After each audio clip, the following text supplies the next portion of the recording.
गांव और जंगल में उड़ते हुए घूमती थी, लेकिन वो कभी किसी का कोई नुकसान नहीं करती थी, बल्कि वो सबकी मदद करती थी।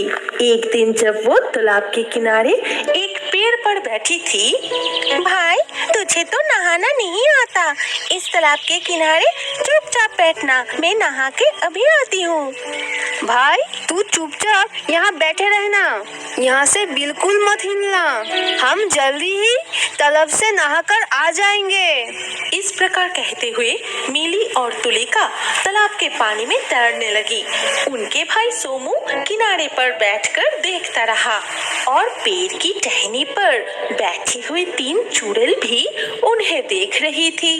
उधर मिली और तुलिका जब तैरते तैरते तालाब के बीच पहुंच गई, तब सोमू मन ही मन सोचने लगा, वो दोनों कितने मजे से तालाब के पानी में नहा रहे हैं, मुझे भी तालाब के पानी में नहाना है। ये कहते ही छोटा सोमू तालाब के पानी में कूद गया। तभी वो पानी में धीरे धीरे डूबने लगा।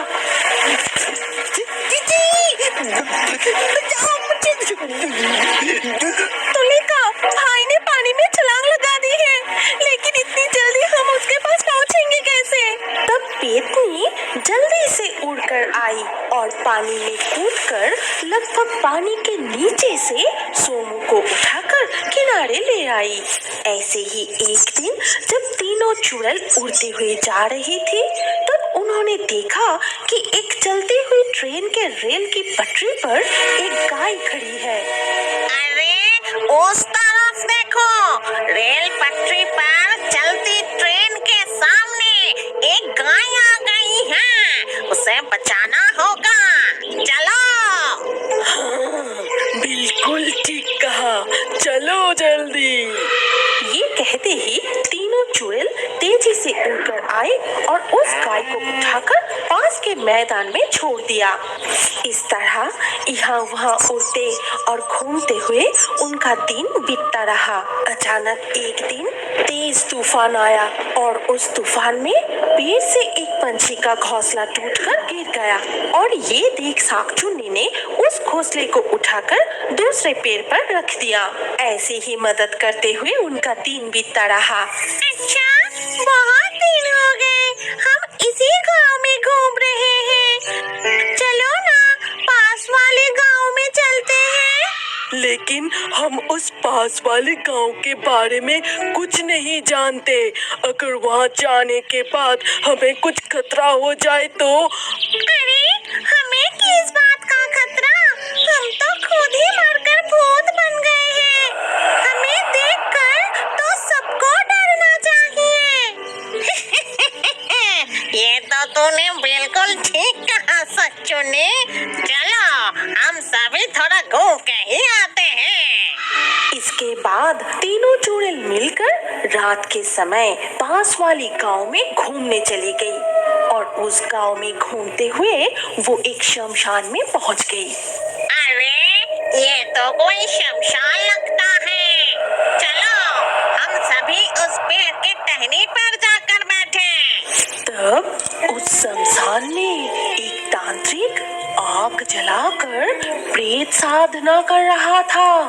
ओम ह्रीं बिरीं नमः, ओम ह्रीं बिरीं नमः। मुझे आसपास से एक चुड़ैल की गंध मिल रही है।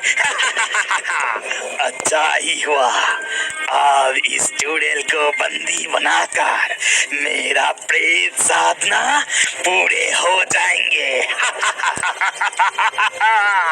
ये कहते हुए तांत्रिक और जोर जोर से मंत्र पढ़ने लगा। यज्ञ की आग में घी की आहुति देने लगा। देखो, हमें यहाँ कुछ ठीक नहीं लग रही है, चलो हम यहाँ से चले जाते हैं, चलो। हाँ, तूने ठीक ही कहा, हमें यहाँ से चले जाना चाहिए।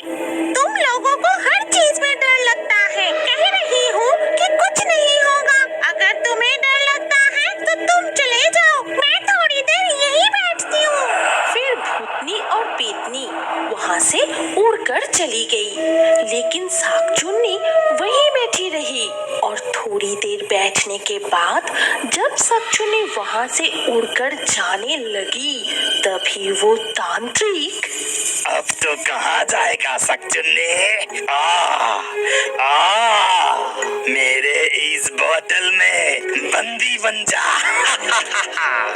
ये कहते ही तांत्रिक बड़बड़ाते हुए मंत्र पढ़ने लगा और उस मंत्र की शक्ति से शाकचुन्नी वशीभूत होकर तांत्रिक के सामने रखी बोतल में कैद हो गई। ये मुझे क्या हो गया? मुझे छोड़ दो तांत्रिक, तुमने मुझे क्यों बंदी बनाया? आज से तू मेरा दासी बनकर रहेगा और मैं जो कहूँगा वही तुझे करना पड़ेगा। उधर तब लगभग सुबह होने वाली थी, लेकिन शाकचुन्नी उनके पास वापस ना आने पर दो चुड़ैल बहुत चिंतित होने लगी। अरे क्या बात हो गई? शाकचुन्नी अभी तक नहीं आई। वहाँ अकेले बैठकर वो क्या कर रही हैं? वही तो, शाकचुन्नी वहाँ बैठे क्या कर रही है? ठीक है, मैं जाके उसे बुला के लाती हूँ। ये कहते हुए पेतनी वहां से उड़कर उस शमशान की ओर चली गई और वहां पहुंचकर शाकचुन्नी को उस हालात में देख के, ये क्या? तांत्रिक ने तो शाकचुन्नी को बंदी बना के रखा है, मुझे अभी उसे बचाना होगा। ये कहते हुए उसने जल्दी से शाकचुन्नी की बोतल का ढक्कन खोल दिया, लेकिन बोतल का ढक्कन खोलते हुए तांत्रिक ने देख लिया। तेरा इतना साहस पेतनी, तू मेरा शिकार को चुरा रही है, ये ले।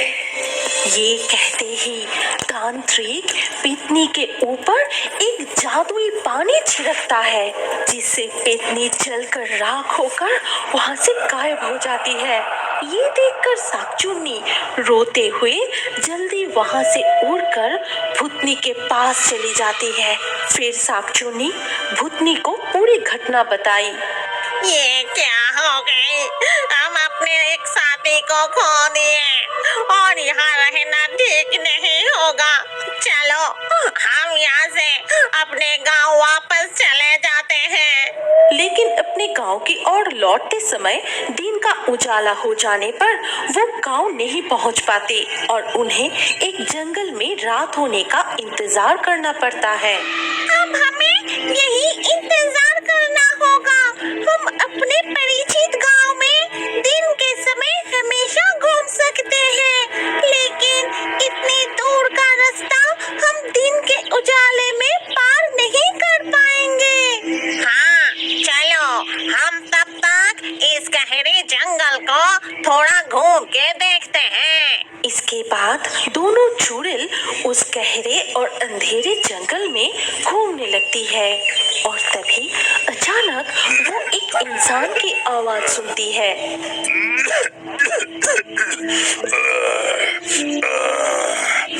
बहुत कष्ट हो रहा अरे इतनी गहरे जंगल में कौन इस तरह से तड़प रहे हैं? चलो देखते हैं। इसके बाद दोनों चुड़ैल उस आवाज का पीछा करते हुए एक पेड़ के पास पहुंचती है और देखती है एक बूढ़े आदमी दर्द से तड़प रहा है। चलो हम उसके पास जाके पूछते हैं कि उसे क्या हुआ है। लेकिन हम इस रूप में उनके सामने नहीं जा सकते, हमें इंसान का रूप धारण करना होगा। फिर वो दोनों चुड़ैल इंसान की रूप धारण करके उस बूढ़े आदमी के पास जाते हैं। आपको क्या हुआ है? क्या आपको कुछ चाहिए? बताइए, हम आपकी क्या मदद कर सकते हैं? पानी पिलाओ मुझे बहुत जोर से प्यास लगी है। पानी? लेकिन यहाँ पानी कहाँ मिलेगा? आसपास तो कोई तालाब या नदी नहीं दिखी। सुनो दोस्त, तुम यहीं रहो और उनका ख्याल रखो। मैं जाके देखती हूँ कहाँ से पानी मिलेगा। ये कहते हुए शाकचुन्नी वहाँ से चली जाती है और भूतनी उस बूढ़े आदमी के पास बैठकर देखभाल करने लगती है। दूसरी ओर शाकचूनी बहुत दूर जाकर एक तालाब से मिट्टी का घड़ा भरकर पानी लाती है। फिर वो बूढ़े आदमी को पानी पिलाती है और उसकी प्यास बुझते ही वो बूढ़े आदमी अपना रूप बदल लेता है। मैं यमराज हूँ। आज तुम्हारी सेवा से अत्यंत संतुष्ट हूँ और इतने वर्षों से अच्छे कर्मों के कारण तुम्हारे सारे पाप माफ हो चुके हैं। इसीलिए आज तुम दोनों मेरे साथ स्वर्ग चलोगे। वहाँ पेतनी भी तुम्हारी प्रतीक्षा कर रही है। ये कहते हुए यमराज दोनों चुड़ैल को साथ लेकर स्वर्ग लौट जाते हैं और स्वर्ग पहुंचते ही वो अपनी साथी पेतनी से मिलती है। फिर यमराज तीनों चुड़ैल को आशीर्वाद देते हैं और तुरंत ही तीनों चुड़ैल को अपना असली परी